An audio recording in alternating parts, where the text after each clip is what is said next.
O fato de não ser perfeito, né, significa que pode produzir algo melhor, algo diferente. Enquanto que a abelha, enquanto ela se abelha, ela sempre vai produzir aquela mesma forma geométrica de moradia, né?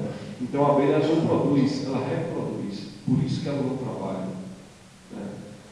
Trabalho é então um ato intelentivo de homens, é um ato de mediação intelentivo, né, do homem com a natureza na produção dessa nova natureza. O problema é que quando esse homem ele produz essa nova natureza, ele historicamente se produz. Então podemos dizer que o homem não é somente fruto de uma natureza imediata, mas ela é também fruto do seu trabalho, fruto do trabalho. Então por isso que o homem, né, ele tem como essência ontológica o próprio trabalho. Claro que há muito mais que falar sobre isso, sobre essa dimensão ontológica, mas pela questão do tempo, eu vou ficar por aqui na questão ontológica. Na questão histórica, no século XVII até o século XVIII, a economia política, que buscava entender como resolver os problemas econômicos, como resolver os problemas da distribuição de renda, como resolver os problemas sociais, digamos, não tinha essa divisão científica como a gente tem hoje, sociologia, história, geografia, economia, né? Era tudo medicina, economia política e filosofia. Então essa economia política buscava entender essa realidade mais objetiva, que a geografia também se propõe a entendê-la hoje. Eles pensavam que havia uma escola chamada de fisiocratas, que era um conjunto de economistas políticos, que entendiam que toda a riqueza produzida na humanidade vinha da Terra. Historicamente se explica por quê. O envolvimento da história humana naquele momento com a produção agrícola era muito forte, né? Só a partir do século XVIII, que nasce do século XVI, final do século XVII, nasce a indústria, mas até então muito fraco, século XVIII, as revoluções industriais, e século XIX, onde de fato as burguesias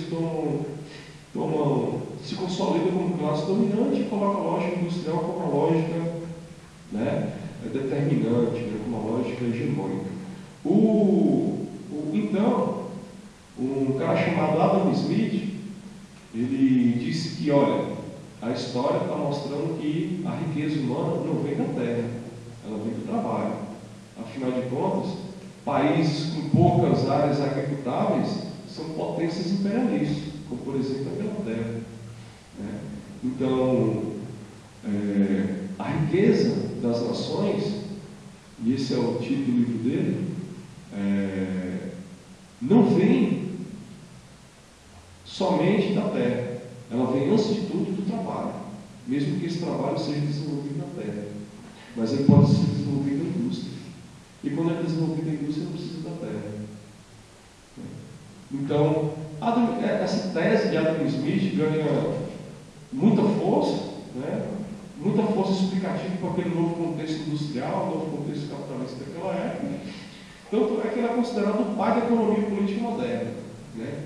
De lá para cá, todo mundo que estuda, de lá para cá acabou-se a economia política, né? Os assuntos da economia política se dividiram em economia, em história, em sociologia, em geografia. E todo mundo que estuda então esse tipo de temática acaba entendendo, né, que o trabalho é de fato uma categoria central para você entender uma sociedade, sobretudo uma sociedade determinada pela lógica da produção da mercadoria, da concorrencialidade capitalista e da acumulação de capital. Até onde eu sei, essa sociedade não mudou, vivemos ainda a lógica da mercadoria, trocamos o nosso trabalho por salário e os capitalistas ainda continuam acumulando capital. Então, até então, de 200 anos para cá, eu não vejo por que deixar de entender o trabalho como categoria central para o entendimento dos fenômenos históricos e contextuais que a gente vem estudar. Muito embora há uma série de correntes aí que vai falar outra coisa, e vou tratar lá na frente. Então, assim, seja do ponto de vista ontológico, seja do ponto de vista histórico, o trabalho tem parecido como uma categoria central para entender o que a ciência, ou que as ciências vêm buscando ou se comprometeram a entender. A questão é, por que a geografia, por exemplo, no século XIX, ela negou a categoria trabalho? Porque o trabalho não foi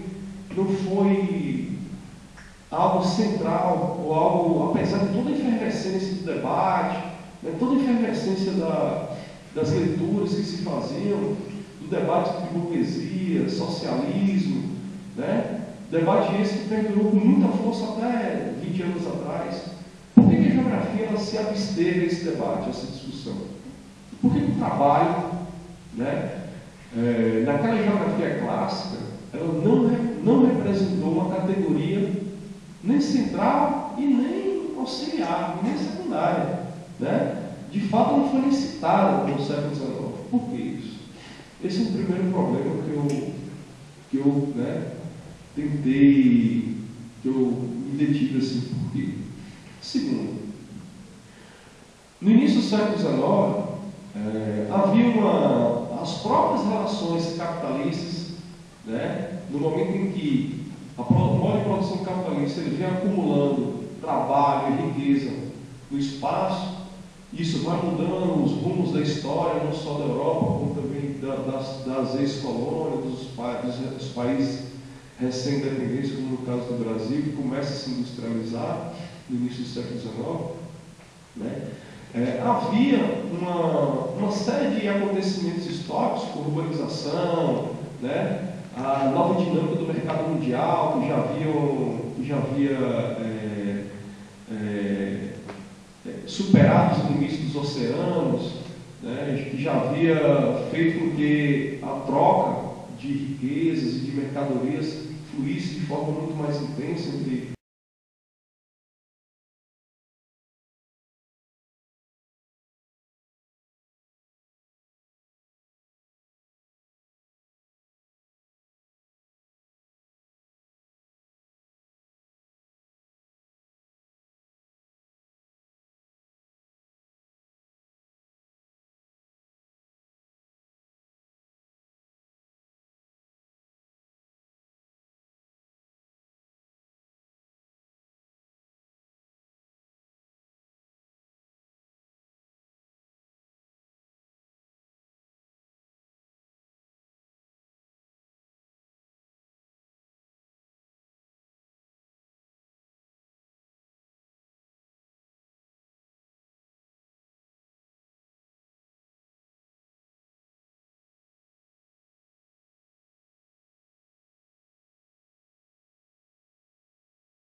que estava, apesar de Marx já ter morrido, mas era um debate que a classe trabalhadora, que era a grande representante, a personificadora da classe do trabalho, ela estava ganhando poder, né? Estava se materializando. No entanto, quando esse autor, esse francês, ele vai tratar da geografia, ele vai se referir a esse quarto estado da matéria como tudo aquilo que foi produzido pelo trabalho humano, mas na sua condição física.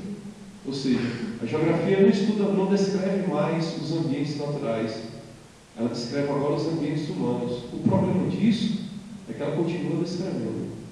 O trabalho, então, que deveria ser uma categoria que reunisse essas características ontológicas históricas que eu trabalhei agora há pouco, perde essa capacidade de representar o elo entre o pesquisador explicativas que esse pesquisador tem a sua cara, para se reduzir, né, a um conceito muito mais ligado ao físico, aquilo que se expressava fisicamente, do que como uma forma abstrata de pensar uma realidade.